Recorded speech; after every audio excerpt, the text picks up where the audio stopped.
Disney's Snow White has been a box office disaster. Let's address the elephant in the room. But listen here as the star, Rachel Zegler, does a massive backflip. There are messages in both films that everyone needs to hear. It's timeless. That's what makes it a classic. She's gone from bagging the original story to saying it's an example to admire. I don't need your business. You know what? Maybe Disney does. Rachel Zegler hurt the film's box office with her actions. I'm off the deep end.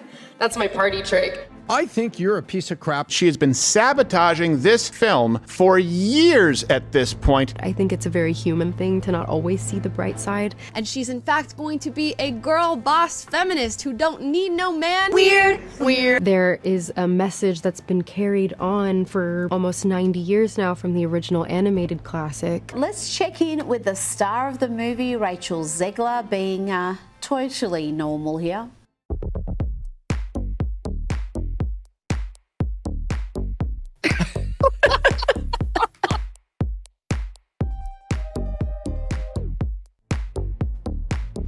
Disney's worst investment ever in the history of Disney investments. In a desperate attempt to salvage both her reputation and the film, Rachel made a complete 180 on her earlier statements. But that is part of the beauty of Snow White. It has been for 88 years now that she just sees the good in everyone and everything. Out of nowhere, she started raving about the significance of the prince and the classic love story, something she had previously dismissed.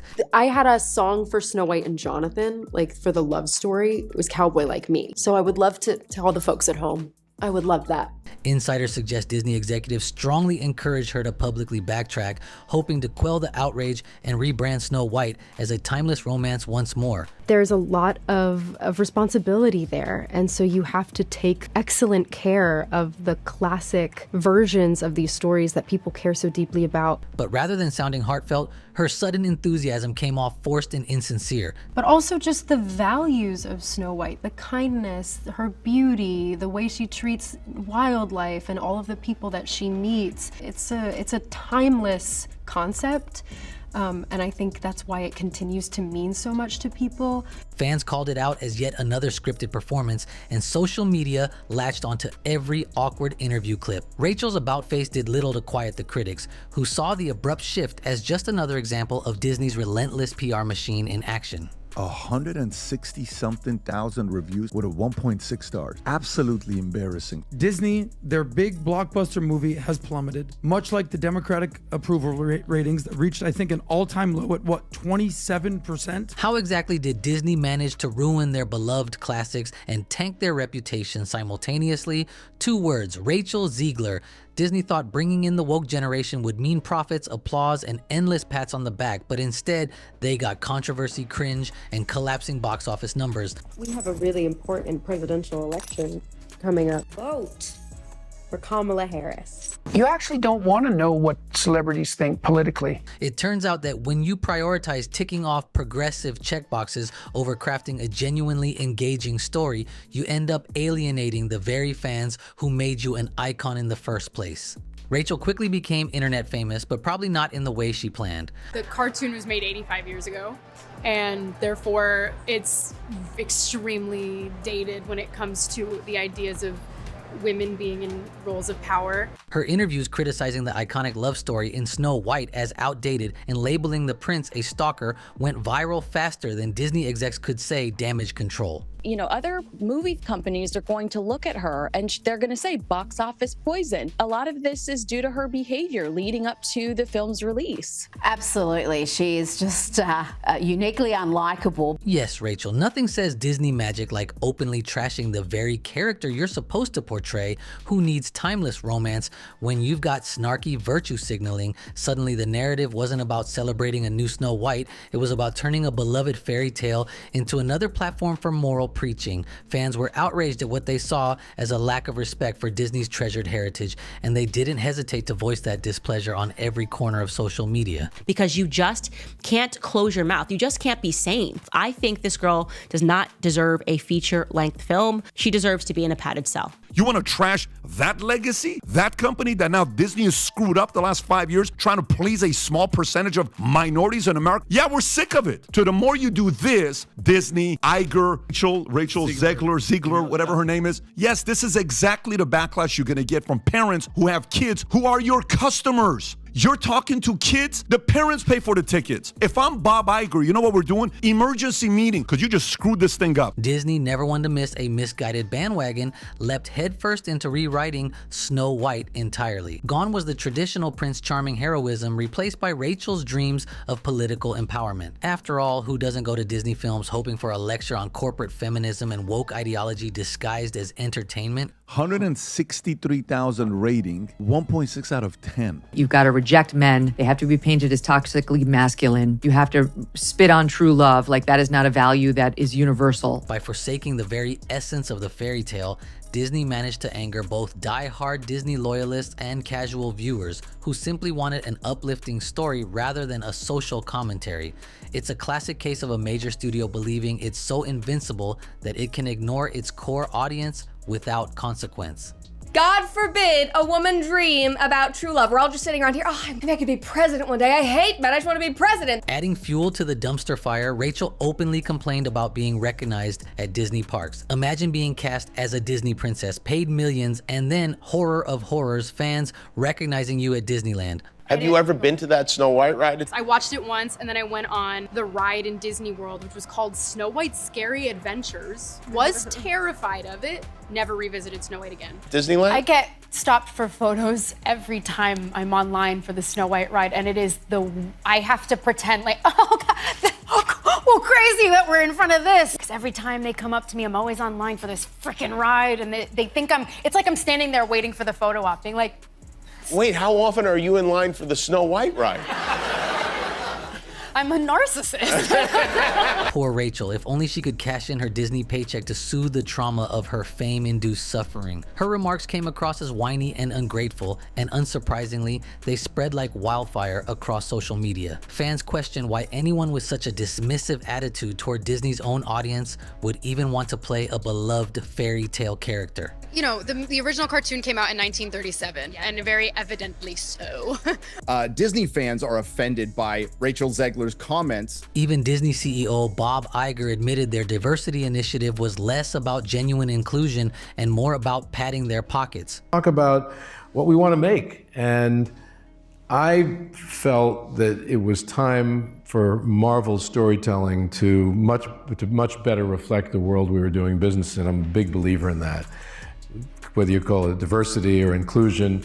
But the bottom line is that doing so is good for commerce. It was good for commerce. It turns out those heartfelt messages about representation were nothing more than a cunning strategy to exploit cultural trends and chase profits. Who knew corporate executives could be so cynical? Meanwhile, the carefully choreographed publicity stunts and press releases from Disney tried to paint the company as champions of progressive values. The disconnect between this crafted image and the cold, profit-driven reality made fans and even some Hollywood insiders roll their eyes. You know, they say that numbers talk, BS walks. People are screaming, Disney, get it together. Who is the Disney's customer? You talk about this all the time, Pat. It's families and it's parents who are paying for their kids to go to movies or go to theme parks or buy products. And you have parents looking at Disney being like, what are you doing, guys? Like, this is supposed to be a place where magic happens. And all you're doing is indoctrinating kids, and you're having this person be the poster child of the Democratic Party. She is basically the AOC of Disney. It's not just Disney. The entire Hollywood machine seems obsessed with virtue signaling over genuine storytelling.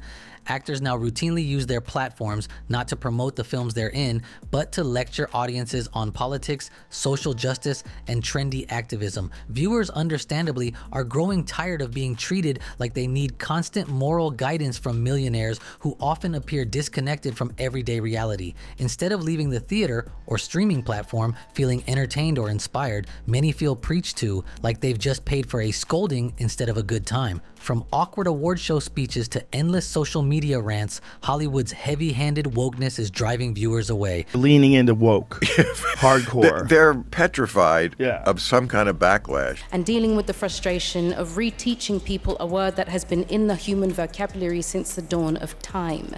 They, them. Poetically, a person who is simply more.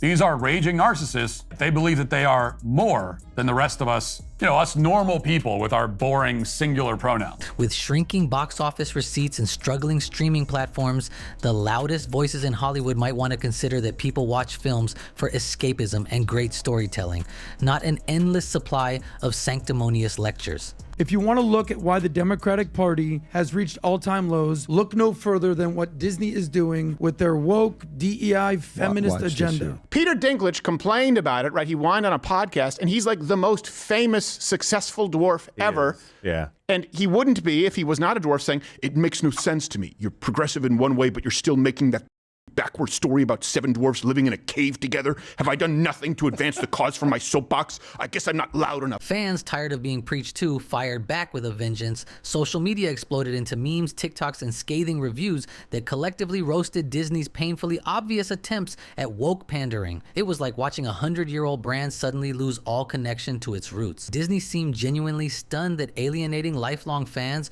wasn't exactly great for business. It's almost as if disrespecting your core audience might have consequences. Who would have guessed? It was a wave of discontent so large, even the normally impenetrable Disney marketing machine struggled to keep up. She's also just a spoiled, entitled, narcissistic brat. Rachel's awkward appearances on Jimmy Kimmel and other talk shows were supposed to smooth things over, but ended up making the situation worse. Watching Rachel stumble through scripted apologies while trying to sound authentic was almost as entertaining as watching Disney's stock price plummet. Almost. Instead of an earnest apology or a thoughtful explanation, viewers got more of the same self-righteous tone. There's been so much buzz about this and about you. What's it like hearing people say all these really nice things? It's very validating. A lot of hard work has gone into this film, but so much love. Audiences cringed as PR spin replaced sincerity. It was as if Disney believed the public was too dim to notice the lack of genuine remorse. Needless to say, the damage continued to snowball. The entertainment giant, once regarded as bulletproof, was now scrambling to explain to investors why their surefire hits were transforming into embarrassing disappointments. Analysts on Wall Street started questioning Disney's strategic direction, pointing out that these repeated misfires weren't just anomalies, they were part of a trend. Behind closed doors, CEO Bob Iger openly criticized employees for valuing Disney's past successes, as if the people who created legendary icons like Simba and Cinderella had no clue about storytelling.